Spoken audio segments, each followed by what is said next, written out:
Hi, welcome to AOC.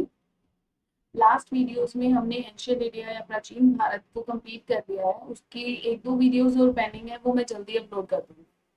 अभी मध्यकालीन भारत की तरफ चलते हैं, जब 8वीं और 10वीं सदी में हमारे यहाँ गुप्त साम्राज्य के बाद बहुत से स्थानीय शासक या वंश आ गए थे, क्योंकि हर्ष के बाद कोई भी ऐसा शासक नहीं था जो अखंड भारत पर राज कर सके, जो इतना योग्य हो, इतना प्रबल हो।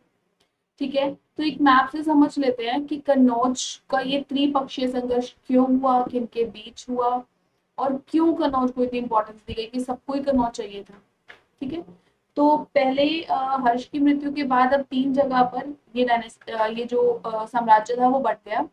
अलग अलग वंश यहाँ पर हुए। एक गुर्जर प्रतिहार गुजरात में, ये पाल डायनेस्टी, पाल वंश हुआ बिहार। महाराष्ट्र में अगर बात करें तो राष्ट्रकूट। तो अब इन तीनों को कन्नौज क्यों चाहिए? क्योंकि इसके रीजन थे। हर्ष के बाद कोई योग्य राजा नहीं था, ये इसका एक पहला रीजन था। दूसरा, ये गंगा और यमुना के दो आप पर था। यूपी में है ना ये गंगा और यमुना के दो आप पर था। इसीलिए यहाँ पर कृषि बहुत अच्छी थी, यहाँ पर बिजनेस बहुत अच्छा था, यहाँ पर सारी चीजें, सारे रिसोर्सेज अवेलेबल थे। बहुत समृद्ध जगह मानी जाती थी ये कन्नौज। इसीलिए, और दूसरा तीसरा क्या था, सभी राज्यों को अपना राज विस्तार करना। अब कोई भी अगर मुझे या किसी भी राजा को अगर अपने अपना एरिया बढ़ाना है, तो वो किस पर आक्रमण करेगा? अपने पड़ोसी देश पर, जिसकी बॉर्डर उसकी जिसकी सीमा उसके देश को लगती है, उसी पर ही आक्रमण करेगा, बाहर कहीं नहीं करेगा ना। तो अब गुजरात को चाहिए था कन्नौज, कि मैं अपने में मिला लूं प्रतिहार को। इसके बाद पालास को चाहिए था कि मैं अपने में मिला लेता हूँ। फिर राष्ट्रकूटों को भी चाहिए था। तो ये 3 रीजन बनते हैं कि जिससे कि त्रिपक्षीय संघर्ष शुरू हुआ कन्नौज का, कि इसके लिए इन तीनों गुटों में लड़ाइयाँ हुई। ठीक है, उसके बाद पाल वंश के बारे में पढ़ते हैं। वर्धन वंश के अंतिम शासक हर्षवर्धन की मृत्यु के बाद कोई भी उत्तराधिकारी नहीं था, और इतना बलशाली नहीं था कि वो पूरे भारत को संभाल सके। इसीलिए कुछ स्थानीय शासकों में ये साम्राज्य बढ़ गया। और इनके संस्थापक कौन थे? तो वहां के जो लोग थे, उन्होंने एक समझदार विद्वान व्यक्ति को इसका संस्थापक बना दिया पाल वंश का। तो इनका नाम था गोपाल। पाल वंश क्यों रखा गया? कि जितने भी यहाँ पर राजा हुए, उन सबके नाम के अंत में पाल लगता था, इसीलिए पाल वंश। तो शुरू कब हुआ? 750 ईस्वी से 770 ईस्वी तक। गोपाल ने उदंतपुरी में एक बौद्ध मठ का निर्माण किया। तो मतलब क्या, ये बौद्ध धर्म को मानते थे, तो इनके लिए इतना ही इम्पोर्टेंट है। नेक्स्ट आता है धर्मपाल। इनका गोपाल की मृत्यु के बाद उनके पुत्र धर्मपाल ने राजस्व संभाल लिया, 770 ईस्वी से 810 ईस्वी। कन्नौज के शासक इंद्रायुध को पराजित करके इन्होंने कन्नौज को एक बार हासिल कर लिया। उपाधि इनकी थी उत्तरावत स्वामी। उत्तर भारत के एरिया पर इन्होंने अपना आधिपत्य स्थापित किया था, इसीलिए इनको उत्तरावत स्वामी बोला गया। ठीक है, बौद्ध के समर्थक होने के कारण इन्हें परम सौगात का शीर्षक भी दिया गया। विक्रमशिला और सोमपुरी में इन्होंने बिहार बनवाए। ठीक है, विक्रमशिला विद्यापीठ की स्थापना भागलपुर बिहार में हुई है। तो ये इंपॉर्टेंट है, क्योंकि जगहें जितनी भी होंगी ना, मंदिर जगहें, ये जरूर पूछी जाएंगी कि ये किसने बनवाया, किस टाइम में बनवाया। तो पाल वंश में किसने? धर्मपाल ने बनवाया। ठीक है, विक्रमशिला और सोमपुरी बिहार। अंत में राष्ट्रकूट राजा ध्रुव ने इनको पराजित कर दिया। देखो, अब त्रिपक्षीय संघर्ष में यहाँ पर अलग अलग राजा थे। तो पालों की तरफ से धर्मपाल थे उस वक्त जब त्रिपक्षीय संघर्ष चल रहा था। राष्ट्रकूटों की तरफ से ध्रुव थे। अब रहा प्रतिहार। तो गुर्जर प्रतिहार में देख लेते हैं उस वक्त कौन थे वहां पर, वो भी पता चल जाएगा अभी। इसके बाद धर्मपाल के शासनकाल में आपको इतना याद रखना है जो इम्पोर्टेंट है, जो आ सकता है। उसके बाद आते हैं देवपाल, 810 ईस्वी से 850 ईस्वी, धर्मपाल के पुत्र। जैसे उसके बाद प्रयाग, ज्योतिषपुर, असम और उड़ीसा के कुछ भाग को इन्होंने अपने में मिला लिया था। तो मतलब बलशाली तो ये थे, इन्होंने युद्ध करके अपने राज्यों को विस्तार तो किया ही था। प्रतिहार शासक मिहिर भोज को इन्होंने हराया था, इसीलिए इंपॉर्टेंट है, इसीलिए बात करेंगे ना। किसी ने कुछ किया ही नहीं होगा राजा ने, तो उसकी बात क्यों करेंगे?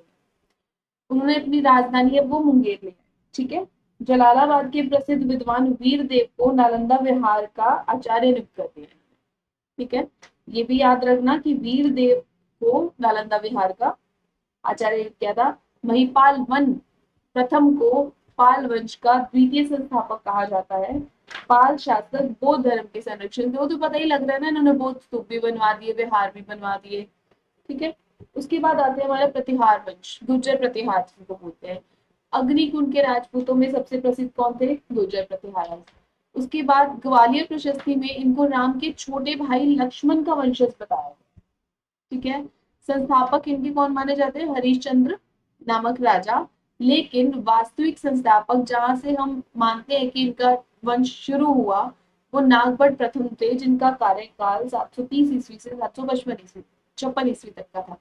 इनको कुछ एक उपाधियां भी दी गई हैं, जो जिनके स्रोत कहाँ से मिले हैं? ग्वालियर प्रशस्ति से। क्या क्या उपाधि है? नारायण का अवतार और मलेच्छों का नाशक। ठीक है, उसके बाद आते हैं इनका एक और जो वंशज है वो है वत्सराज। त्रिपक्षीय संघर्ष इनके टाइम पर हुआ। तो तीनों का क्लियर हो गया किन किन के बीच हुआ होगा। प्रतिहारा से वत्सराज थे, और राष्ट्रकूटों से ध्रुव थे, और धर्मपाल थे पाल वंश से। ठीक है, उसके बाद आता है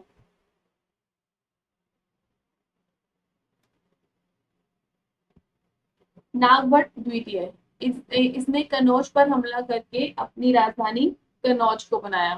तो इम्पोर्टेंट है ये भी कि कन्नौज को फाइनली त्रिपक्षीय संघर्ष चला, लेकिन अंत में जीता कौन? नागभट्ट द्वितीय। कौन से धर्म से, कौन से वंश से? प्रतिहार वंश।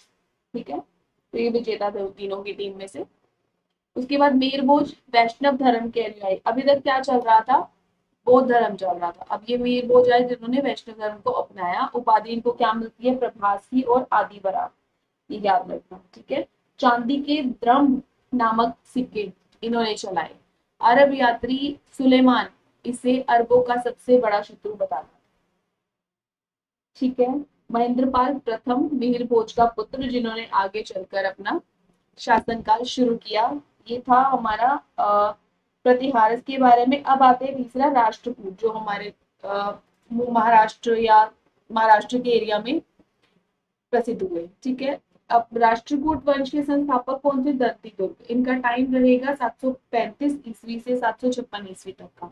राजधानी इनकी शोलापुर के निकट मानेखेत या मालखेत, कुछ भी आ सकता है, आप दोनों नाम याद रखना। दंती दुर्ग ने उज्जैन में हृदय गर्भदान महायज्ञ करवाया था। ठीक है, प्रमुख शासक कृष्ण प्रथम, ध्रुव, कृष्ण द्वितीय अमोघ वंश थे।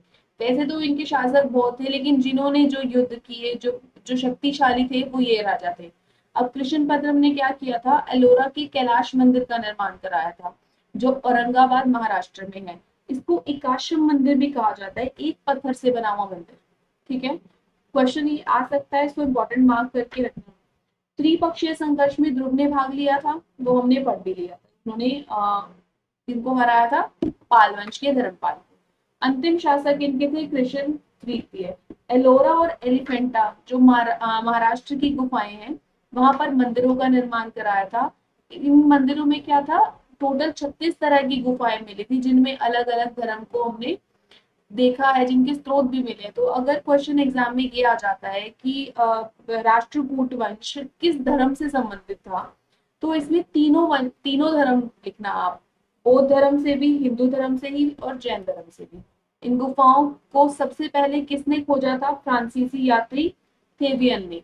राष्ट्रकूटों के पतन का कारण क्या था? कल्याणी के चालुक्य वंश का जो राजा था तैलप द्वितीय, उन्होंने अंतिम शासक कृष्ण तृतीय को हराकर अपना वंश स्थापित किया था, जो कि कल्याणी के चालुक्य वंश के नाम से प्रसिद्ध हुआ था। नेक्स्ट वीडियो में इसके बारे में भी पढ़ लेंगे, कल्याणी के जो चालुक्य वंश थे। इसके अलावा दिल्ली सल्तनत पे बात कर लेंगे। तो इस वीडियो में इतना ही। Thank you.